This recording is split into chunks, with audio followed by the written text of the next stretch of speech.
Assalamualaikum warahmatullahi wabarakatuh. Salat zuhur Allah, Allah, Allah, Allah, Allah, Allah. Dan salat zahir adalah salat 5 waktu, salat gerak-gerik batang tubuh mulai daripada takbir sampai dengan salam. Insya Allah, karena kita masih hidup dan bergerak batang tubuh ini di atas bumi, maka kita amalkan syariat Datuk Baginda Nabi Muhammad SAW. Sekedar sebagai informasi ilmu dan pengetahuan, kalau ada suara hati keluar menyebut Allah, Allah, Allah, maka itu tandanya hati kita telah melaksanakan sholat. Dan kalau nafas ini keluar masuk selalu berzikir hu Allahu, Allahu, Allah, maka insya Allah nafas kita telah melaksanakan sholat. Itu maknanya.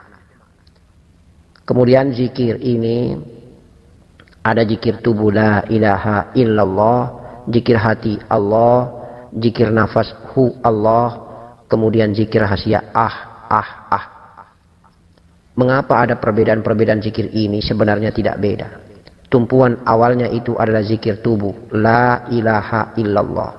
Karena zikir tubuh la ilaha illallah sudah tenggelam di dalam rasa, maka dia berubah, tinggal hanya Allah, Allah, Allah. Karena zikir hati ini sudah tenggelam di dalam nur Muhammad, maka insya Allah yang ada hanyalah zikir nafas hu Allah, hu. Hilang Allahnya, yang ada hanya hu. Dan semakin larut tenggelam zikir hu ini, maka hilang zikir hu, yang ada hanya ah. Berpindahnya dari zikir yang satu ke zikir yang lain ketika kita berzikir, itu menunjukkan bahwa terjadinya peralihan, tenggelamnya zikir yang satu, muncul zikir yang baru. Tenggelam zikir yang satu, muncul zikir yang baru. Efek daripada akhir penyebutan zikir itu karena nikmatnya rasa. Karena tenggelamnya zikir ke dalam rasa. Insya Allah seperti itu. Ah yang dimaksud bukan kof ha, alif kof ha, tetapi alif ha, ah. Dan selanjutnya kalau muncul zikir a, i, u, ah, hu, ah, huwa, ah, ha.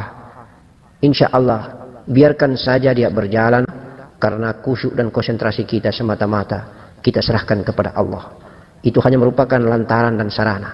Tidak perlu kita kaji ketika zikir itu berjalan. Tidak perlu kita analisa ketika zikir itu berjalan. Biarkanlah zikir itu sebagai penghantar kendaraan kita terbaik untuk menuju ke hadirat Allah Subhanahu wa taala. Maka akan muncul sebuah daya, kekuatan ghaibiyah yang kita sadari akan datang dengan sendirinya. Itulah warid. Itulah ilham hidayah dari Allah Subhanahu wa taala yang biasa disebut dengan mauna, karomah, laduni. Insya Allah, maka berarti menunjukkan bahwa zikir kita telah tenggelam dan Allah sudah menggenggamnya. Maka menunjukkan bahwa jiwa kita telah digenggam oleh zat Allah Subhanahu wa taala. Dan selanjutnya wallahu a'lam bishawab, kita serahkan saja kepada Allah. Maka Allah akan mengangkat hijab dan kita diberikan kasaf, kita akan menyaksikan, bermusyahadah bagaimana indahnya perjalanan mi'raj daripada jiwa kita, daripada nafas kita ketika kita berzikir. Ayahanda, bunda-bundaku dan anandaku yang dicintai Allah, dirahmati Allah. Perhatikan baik-baik posisi letak duduk nafas ketika masuk. Ketika kita belajar mengenal diri, maka kita berbaiat dengan mursyid. Maka mursyid mempertanggungjawabkan perjalanan ini sebagai pemimpin, pembimbing, penuntun ruhani, pembimbing, penuntun arah jalannya napas, pembimbing, penuntun arah jalannya jiwa, bersama para malaikat, bersama murobi daripada mursyid, bersama robitah mursyid Datuk Baginda Nabi Muhammad sallallahu alaihi wasallam. Maka sebagai seorang salik, dia telah mewakafkan, menggadaikan, serta menyerahkan persoalan ghaibiyah, persoalan ruhaniyah kepada mursyidnya. Dia hanya melakoni ikhtiar perjalanan nafas dengan zikir yang diberikan. Contohnya seperti zikir nafas.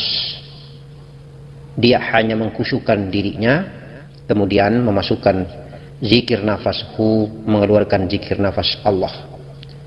Selebihnya untuk menempatkan posisi nafas itu secara gaib, turun di perut, di hati atau di ubun-ubun kepala, tenggelam di ubun-ubun kepala, tenggelam di hati, kolbi, atau tenggelam di perut. Perjalanan ini al-ghaib, maka itu menjadi urusan mursyid, malaikatullah, dan datuk-datuk robitah mursyid baginda Nabi Muhammad sallallahu alaihi wasallam.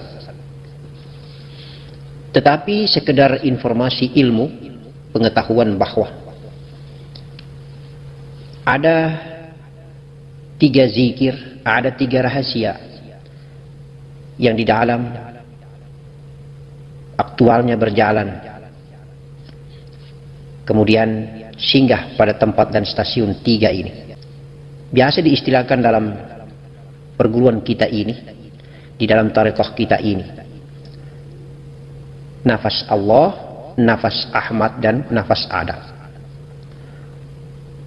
Nafas yang ketika tenggelam di ubun-ubun digenggam zat Allah, namanya nafas Allah. Nafas yang turun tenggelam di kolbi, di negeri hati, negeri rasa, namanya nafas Ahmad. Nafas yang turun di perut, di sulbi, namanya nafas Adam. Begitu juga istilah nur Allah, nur Ahmad, nur Adam. Nur Allah, nur zat Allah yang ada di ubun-ubun kepala, yang biasa turun menyinggahi negeri hatinya, kolbi, zahirnya. Ketika nur zat ini turun menyinggahi negeri hati, maka namanya menjadi nur Ahmad. Nur Allah, nur Ahmad satu, hanya beda nama karena tempat dan posisi tinggalnya. Ketika di ubun-ubun kepala namanya nur zat, tapi kalau tinggalnya sudah di kolbi, di hati namanya nur Ahmad, nur Muhammad. Insya Allah beda dengan yang ada di perut. Yang di perut ini tempat tinggalnya itu bukan di perut. Nur yang tempat tinggalnya yang sebenarnya namanya nur Adam ini, tempat tinggalnya di sulbi kita. Kemudian dia turun ke kemaluan, lalu dia naik ke perut, dan dia akan fana bergabung, fana lebur di hati, kolbi. Ketemu dia dengan nur zat, nur Ahmad, nur Allah dan nur Ahmad. Maka fanalah nur Adam ini, nurun ala nurin. Nah, ada hikmah yang mau disampaikan Abah bahwa banyak sekali orang belajar, banyak sekali keluarga kita, ayahanda kita, banyak sekali saudara-saudara kita yang kalau kita kaji secara akhlakul karimah, kita mendengarkan dan mengikuti itu, ada yang sudah mengaku dirinya sebagai guru, mursyid misalnya, atau pembimbing misalnya. Ini kita hanya mengambil contoh saja, atau berarti nafsu syahwatnya, nafsu aku hambanya lebih tinggi daripada nafsu rabbaniyah. Akhirnya muridnya mengalami kurban, dan akhirnya kurban pula nama tarekah, kurban pula nama perguruan ilmu hakikat ini. Banyak orang mengatakan bahwa belajar tarekah itu sesat karena lebih banyak maksiatnya. Subhanallah, na'udzubillah wa na'udzubillah min dzalik. Nah, ini yang perlu kita hati-hati wahai ayahanda, bunda, dan anandaku. Mengapa? Karena kalau kita salah tempatkan nafas itu, maka salah pula efek dan dampaknya. Aktualnya begini, nafas itu kalau lebih banyak jatuh di perut, itu hati-hati. Kalau semua nafas itu kita turunkan di perut, maka nafsu aku hambanya lebih tinggi daripada nafsu rabbaniyah. Maka dengan berbaiat kepada mursyid-mursyid bertanggung jawab, berdoa kepada Allah agar bersama para malaikat dan robitah mursyid menuntun dan membimbing, menempatkan posisi nafas hu masuk tenggelam di negeri rasa atau di zatnya atau di ubun-ubun.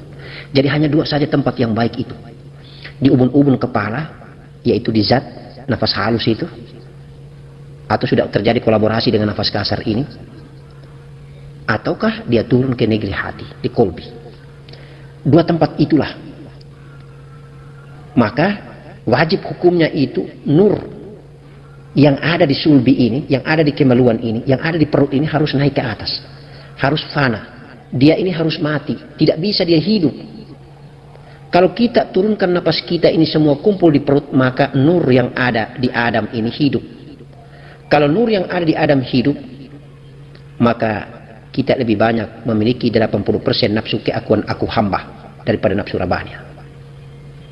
Sedikit sekali nafsu rabania itu. Karena nafsu rabania itu ada ketika hidup Nur Muhammad yang ada di kolbi, hidup Nur Muhammad yang ada di zat atau Nurul Izzati. Posisi Nur Muhammad yang hidup lebih banyak di perut, yang bersumber dari tulang sulbi ini, itu makrifatnya keluarga kita, saudara kita dari golongan jin muslim. Jadi ada dua posisi. Nur Muhammad, makrifatnya jin muslim itu berada di lambung kanan, makrifatnya jin kafir itu Nur Muhammad yang ada di lambung kiri. Kalau di profil badan kita, tubuh kasar kita, di batang tubuh kita. Oleh karena itu maka tempat tampung tinja itu biasanya di lambung kiri. Sehingga kalau kita menjatuhkan nafas ini tenggelam di perut, banyak hamba Allah ini diberi kebesaran Allah, memiliki ilmu yang dahsyat tentang raga dan jasad, kesaktian, kekebalan, tetapi syahwat biologisnya minta ampun, karena sudah terkumpul semua nafas jiwa ada di perut. Di kolbinya sedikit stoknya, sementara di ubun-ubun kepalanya sedikit. Kalau golongan kita manusia Islam yang ingin bermakrifat, maka insya Allah mari kita fokuskan hanya dua stasiun yang ada, di kolbi dan di ubun-ubun kepala, di ghodibun yang ada di hati dan di ubun-ubun kepala. Insya Allah kalau nafas itu jatuh di zat Allah, tenggelam di zat Allah, digenggam zat Allah di ubun-ubun kepala, maka insya Allah ma'rifat billah. Sama juga kalau memang turun di kolbi, insya Allah ma'rifat billah. Karena ketika tenggelam di kolbi, maka dia akan naik kembali ke asalnya di ubun-ubun kepala. Sampai di ubun-ubun kepala maka fana, lebur, yang ada hanyalah zat Allah. Semua amalan yang ada hanya mengikuti deru nafas yang masuk hu keluar Allah, masuk hu keluar Allah. Selanjutnya sudah menjadi tanggung jawab kebesaran Allah, kuasa Allah yang akan memberikan melalui tuntunan mursyid, melalui tuntunan para wali-wali, dato-dato, melalui tuntunan Robita mursyid atau baginda Nabi, dan terkhusus bimbingan Malaikatul Jibril alaihissalam turun ke Nur Muhammad di ladang kolbi, dan malaikat Israel nanti kalau urusannya naik ke ubun-ubun kepala. Insya Allah. Ini hanya sekedar informasi saja, wahai ayandaku, bundaku, anandaku. Mudah-mudahan bermanfaat untuk bagi kita yang salib ini memahami dan mengetahuinya. Kita tidak boleh lepas dan keluar dari pintu Muhammad. Kita berada di atas sirat Muhammad, maka insya Allah kita selamat dunia wal akhirat. Assalamualaikum warahmatullahi wabarakatuh. Allahumma salli wa sallim ala Sayyidina Muhammad wa ala ali Sayyidina Muhammad.